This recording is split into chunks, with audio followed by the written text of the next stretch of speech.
देवघर में पहले किनको मंदिर नहीं जाने दिया जाता था, जिनको कहा जाता था कि ये अछूत है, उनको मंदिर नहीं जाने दिया जाता था। और बिहार, उस वक्त संयुक्त बिहार, पहले मुख्यमंत्री हुए श्री कृष्ण सिंह, अभी पिछले दिनों जो उनकी जयंती थी, वो लाठी खा करके, सर फुड़वा करके जो है मंदिर प्रवेश कराया गया। जो कांग्रेस पार्टी समानता का कानून लेकर के आई कि आप किसी को भी धर्म से अलग नहीं कर सकते, मंदिर जाने से रोक नहीं सकते हैं, उस धर्म की हालत ये लोग क्या करते हैं, एक तरफ नौटंकी करते हैं मंदिर में आने का निमंत्रण देने का, और दूसरी तरफ जब कोई भक्त अपने भगवान के पास जा रहा है तो याद रखिएगा, भक्त के पास जब भगवान के पास जाता है तो वो निमंत्रण से नहीं जाता है।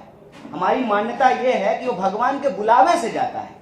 लोग हमारे यहाँ से जब जल उठाते हैं वहां से सुल्तानगंज से, तो क्या कहते हैं, भोला बाबा बुलाए हैं, आप जाते नहीं हैं, आपको बुलाते हैं। तो जब उनका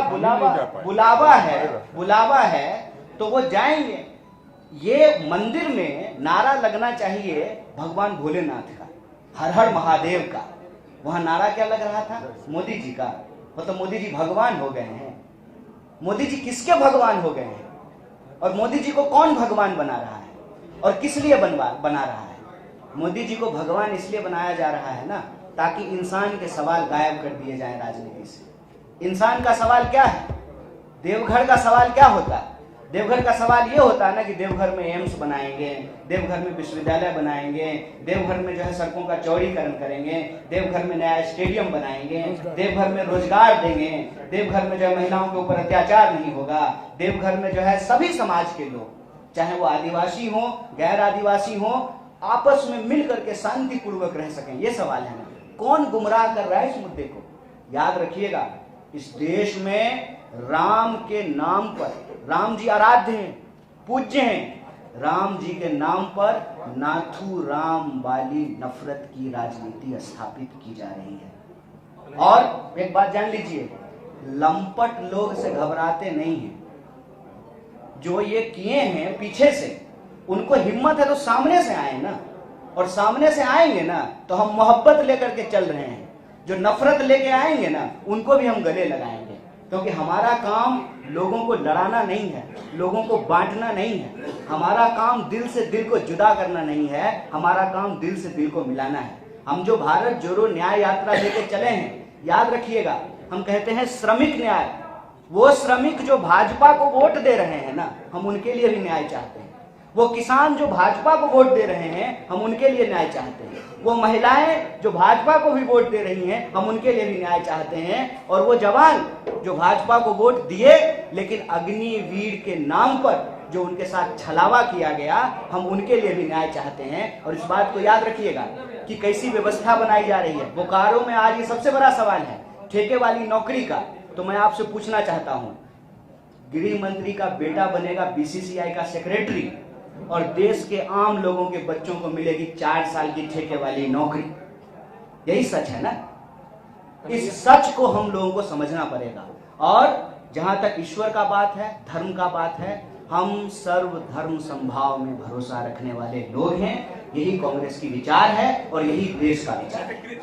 एक मिनट, इसे आता हूँ। एक सवाल आपसे और एक, आप जानते हैं कि 5 तत्व से शरीर के बनने की बात होती है, पंच कहे जाते हैं। जब कोई विवाद होता है, उस विवाद को सुलझाने के लिए पंच होते हैं, जो 5 लोग मिलकर के न्याय को स्थापित करते हैं। और इसके साथ साथ आपने महाभारत में सुना होगा कि पांडवों की बात की गई है। तो 5 शब्द जो है उसको हमारी संस्कृति और इतिहास में बहुत महत्वपूर्ण माना जाता है। और हमारी पार्टी का और हमारे नेता राहुल जी का यह मानना है कि जब तक भारत में 5 तरह के न्याय की पुनर्स्थापना नहीं होगी, वो न्याय है युवा न्याय, हिस्सेदारी न्याय, नारी न्याय, किसान न्याय और मजदूरों का न्याय, श्रमिकों का न्याय, तब तक जो है इस देश को शक्ति नहीं मिलेगी। और देश कहने का मतलब इस देश में रहने वाले 140 करोड़ लोग। देश का मतलब सिर्फ ये नहीं है कि प्रधानमंत्री के 2-3 दोस्त। और जयराम जी ने कहा कि आज की यह जो भारत जोड़ो न्याय यात्रा है, यह एक वैचारिक यात्रा है, और इसमें 2 तरह के विचार का जो है संघर्ष चल रहा है। एक तरफ वो लोग हैं जो बेच रहे हैं और दूसरी तरफ हम लोग हैं जो बचाने की कोशिश कर रहे हैं। क्या बचाना चाहते हैं? बचाना चाहते हैं कि इस देश के लिए कांग्रेस पार्टी ने पब्लिक सेक्टर बनाया और अपने दोस्त के लिए उस पब्लिक सेक्टर को प्रधानमंत्री मोदी जी फ्रेंड सेक्टर में बदल रहे हैं। वो पब्लिक सेक्टर को फ्रेंड सेक्टर बना रहे हैं। फ्रेंड सेक्टर कैसे बना रहे हैं? तो जो एयरपोर्ट देश की जनता का है, देश का है, उसको औने पौने दाम में, मतलब कौड़ियों के भाव में वो अपने दोस्त को दे रहे हैं। और ये रिश्ता क्या है? सिंपल रिश्ता है कि हम तुमको देश की संपत्ति देंगे। उसको हम इस तरह से कहते हैं कि तुम मुझे चंदा दो, मैं तुम्हें धंधा दूंगा। मतलब चुनाव लड़ने के लिए, विधायक खरीदने के लिए, ये सवाल आप पूछेंगे, विधायक खरीदने के लिए हम आपको जो है धन देंगे और आप जब चुनाव जीत जाएंगे तो आप हमको जो है इस देश की संपत्ति दीजिएगा। यही रिश्ता है, एक हाथ ले दूसरा हाथ दे।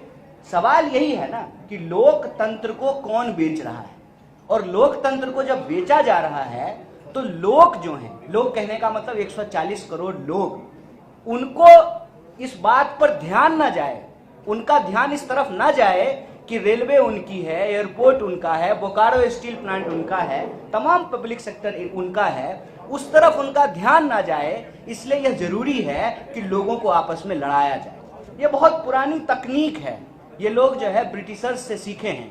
फूट डालो, राज करो, इंसान को आपस में लड़ाओ, डिवाइड डाइवर्ट करो और इस देश की संपत्ति को अपने दोस्त की तिजोरियों में पहुंचाओ।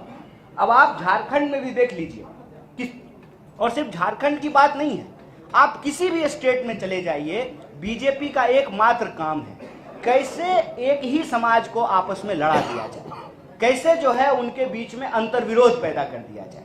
और झारखंड के लोग जब आपस में लड़ने लगेंगे तो झारखंड का खान खदान, फैक्ट्री, खेत, एयरपोर्ट, रेलवे सब अपने दोस्त को बेच दिया जाए। ये मॉडल हम लोगों को समझना पड़ेगा और इस मॉडल के चलते लगातार अन्याय हो रहे हैं। अगर आप किसान की बात करेंगे, किसान आत्महत्या कर रहे हैं। एक साल में 12,000 से ज्यादा किसान आत्महत्या कर रहे हैं, नौजवान आत्महत्या कर रहे हैं, आए दिन महिलाओं के ऊपर अत्याचार हो रहा है, श्रमिकों के साथ अत्याचार हो रहा है।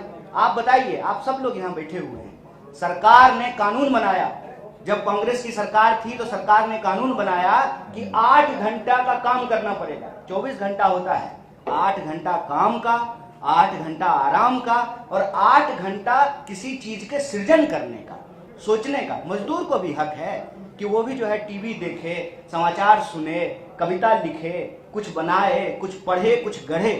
ये जो 8-8 घंटे का नियम बनाया था, कहीं ये नियम अब लागू हो रहा है? आप सब लोग मीडिया सेक्टर में ही हैं, बता दीजिए 8 घंटा काम करते हैं कि 8 घंटा से ज्यादा काम करते हैं? लेकिन आपको मजबूरी में काम क्यों करना पड़ता है? क्योंकि कानून को कमजोर किया जा रहा है। कानून को किस लिए कमजोर किया जा रहा है? मालिकों के पक्ष में। और मालिकों के पक्ष में क्यों कमजोर किया जाता है? क्योंकि मालिक चंदा दे रहे हैं सरकार को। इसीलिए सरकार आज आम लोगों के साथ अन्याय कर रही है। इसीलिए भारत जोड़ो न्याय यात्रा भारत जोड़ो यात्रा का ही एक्सटेंशन है। भारत जोड़ो यात्रा में राहुल जी बार बार बोले कि हम नफरत के बाजार में मोहब्बत की दुकान खोलने चले, और जब वो लोगों से मिले तो ऐसा महसूस हुआ कि हर वर्ग के साथ अन्याय हो रहा है, हर वर्ग के साथ, चाहे वो युवा हो, किसान हो, मजदूर हो, महिला हो, सबके साथ अन्याय हो रहा है। और इस अन्याय के खिलाफ न्याय की स्थापना बहुत जरूरी है और इस न्याय के लिए ही भारत जोड़ो न्याय यात्रा चली है। और इसमें हम आपके सामने कह रहे हैं कि हम जिस भी राज्य में जा रहे हैं उस राज्य के लोगों के जो मुद्दे हैं उन मुद्दों को हम उठा रहे हैं। आपने देखा होगा कि झारखंड में भी पेशा कानून की बात की गई, सरना कोड बिल की बात की गई और यहाँ के पब्लिक सेक्टर को जिस तरीके से बेचा जा रहा है उसको बचाने की बात की गई। यहाँ के किसानों की, आदिवासियों की, मजदूरों की, गरीबों की और यहाँ के जो नौजवान हैं, महिलाएं हैं, उनके जो सवाल हैं उसको हम लोग भारत जोड़ो न्याय यात्रा के माध्यम से उठा रहे हैं। और हमारा यह मानना है कि यह भारत जोड़ो न्याय यात्रा का ही प्रभाव है कि जहां जहां हम जा रहे हैं वहां वहां जो है इनके पेट में जबरदस्त दर्द हो रहा है। ऐसा दर्द हो रहा है कि ये साम दाम दंड भेद लगा करके उस जगह की सरकार को अस्थिर करने का प्रयास करते हैं। यहाँ की सरकार को भी अस्थिर करने का प्रयास किया, लेकिन मैं आप सबको एक बात कह देना चाहता हूं कि चाहे ये जितनी भी ताकत लगा लें, भारत जोड़ो न्याय यात्रा न्याय की पुनर्स्थापना किए बिना रुकने वाली नहीं है। अलग अलग तरीके से ये इसके ऊपर हमला करते हैं, पोस्टर फाड़ते हैं, जो भी ये कर लें, भारत जोड़ो न्याय यात्रा नहीं रुकने वाली है। और हमारा कमिटमेंट यही है कि इस देश में रहने वाले जो 140 करोड़ लोग हैं उनको न्याय स्थापित करके रहेंगे और हमारे देश के संविधान ने जो हमको अधिकार दिया है उस अधिकारों को हम बचा करके रहेंगे। आप सब लोग हमारी बात को ध्यानपूर्वक सुने। आपका बहुत बहुत धन्यवाद और आपके जो भी प्रश्न होंगे हम उसका यथासंभव जवाब देने का प्रयास करेंगे। शुक्रिया। एक मिनट।